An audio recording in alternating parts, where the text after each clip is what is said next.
हम कर रहे थे +2 क्लास का अध्याय एक, साम्राज्य की राजधानी विजयनगर। उसमें आज हम करेंगे टॉपिक किले बंदियाँ तथा सड़कें। तो किले बंदियाँ, इसके अंदर क्या किया गया था कि एक दीवार बनाई गई थी और जिससे घेरा कहा जाता है, उस दीवार के द्वारा सारे शहर को घेर दिया गया था।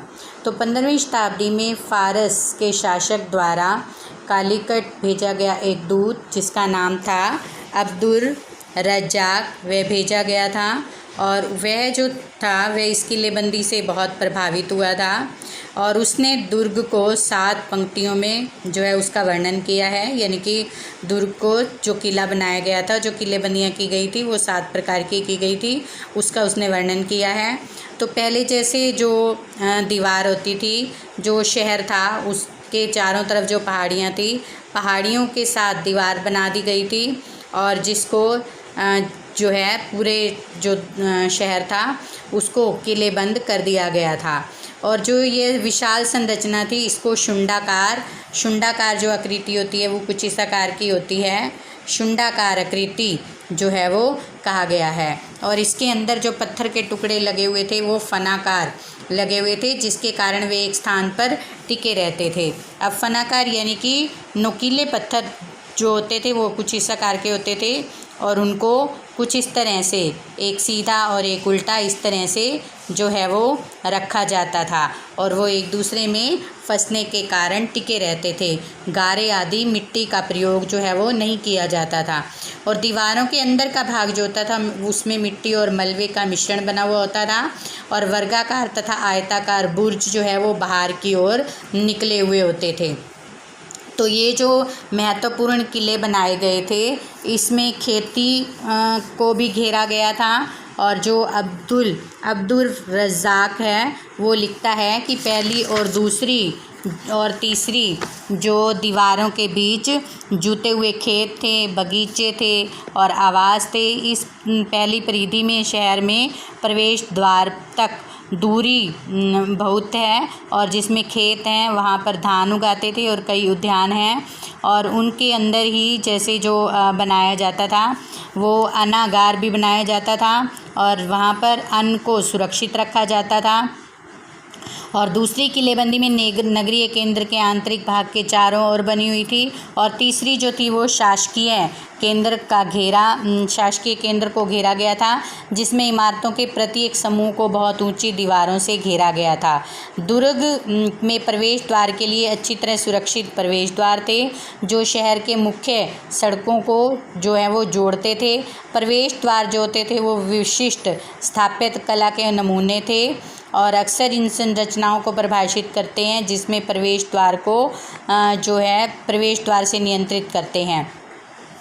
तो प्रवेश द्वार जो होते थे वो कुछ इस आकार के बने हुए होते थे, जिसके ऊपर गुंबद बनी हुई होती थी और नीचे जो है चित्रकारी की गई होती थी और जो नीचे का स्थान होता था, ये जो होती थी ये तो गुंबद होती थी और जो ये नीचे का स्थान जिस पर कलाकारी की जाती थी, इसको जो है मेहराब कहा जाता था।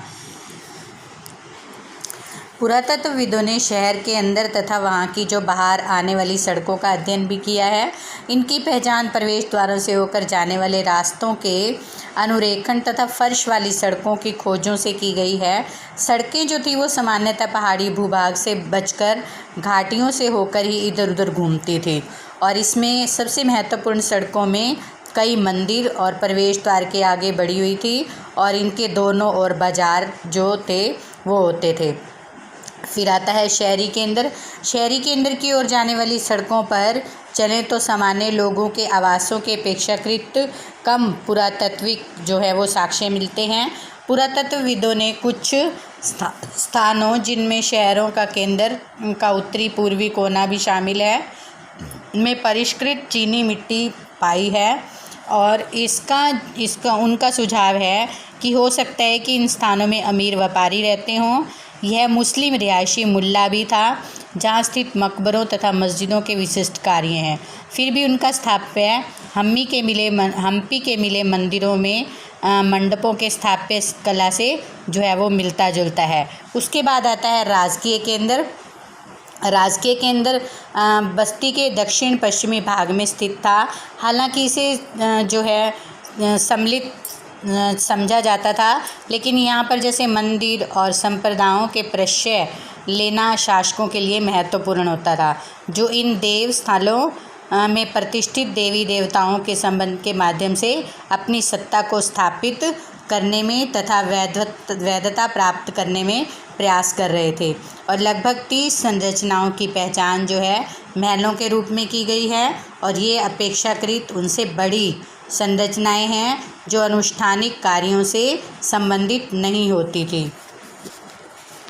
इसके बाद टॉपिक आता है महानवमी डिब्बा, जो बहुत इम्पोर्टेंट टॉपिक है। तो इसके अंदर क्या था कि इस क्षेत्र में कुछ अधिक विशिष्ट संरचनाओं का नामकरण भवनों के आकार तथा साथ उनके कार्य के आधार पर किया जा गया है। राजा का भवन नामक संरचना अंत्य क्षेत्र में सबसे विशाल है, परंतु इसमें राजकीय आवास होने का कोई निश्चित साक्ष्य जो है वो नहीं मिलता है। और इसके सबसे प्रभावशाली मंच हैं जिन्हें सामान्यतः सभा मंडप तथा महानवमी डिब्बा कहा जाता है। पूरा क्षेत्र ऊंची दोहरी दीवारों से घिरा था और इसके बीच में एक गली है। राजा मंडप सभा मंडप एक ऊंचा मंच है जिसमें आसपास एक निश्चित दूरी पर लकड़ी के स्तंभों के छेद से बने हुए हैं। इसमें दूसरी मंजिल जो इन स्तंभों पर टिकी थी तक जाने के लिए सीढ़ी बनी हुई थी, और स्तंभों के एक दूसरे के आसपास होने पर बहुत कम खुला स्थान जो है वो बचता होगा, और इसलिए यह स्पष्ट नहीं है कि यह मंडप किस प्रयोजन के लिए बनाए गए थे।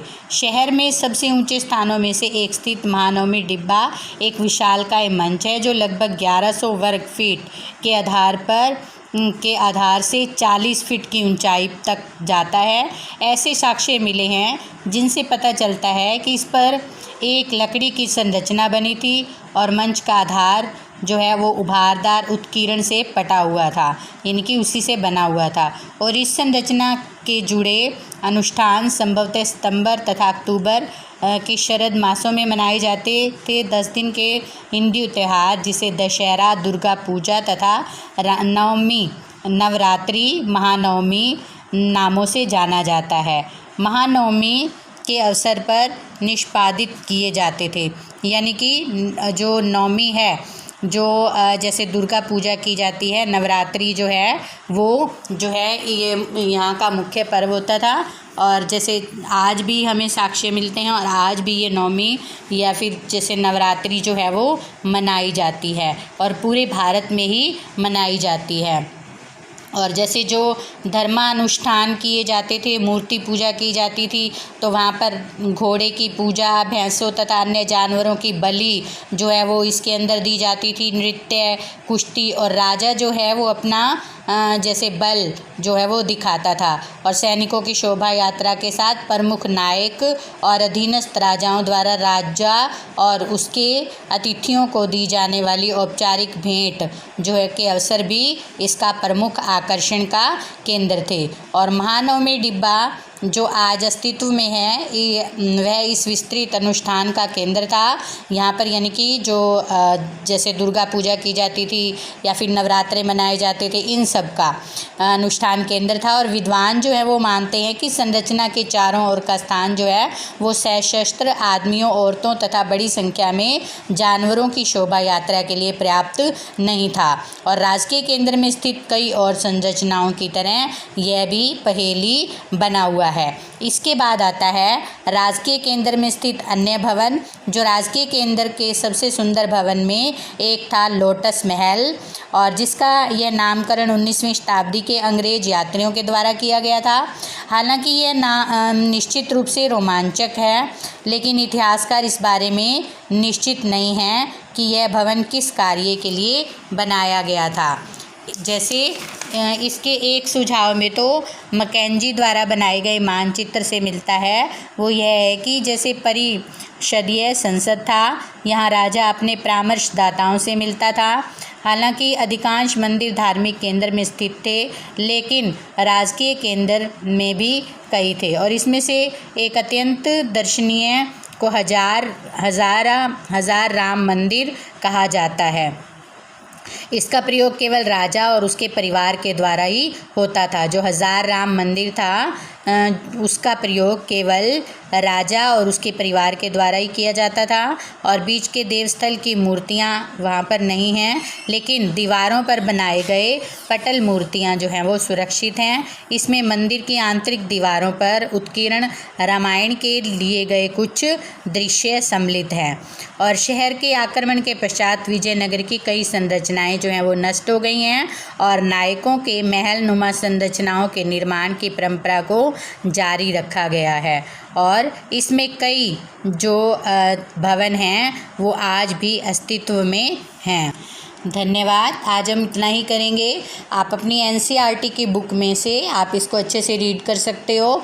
नेक्स्ट वीडियो में हम करेंगे धार्मिक केंद्र। धन्यवाद।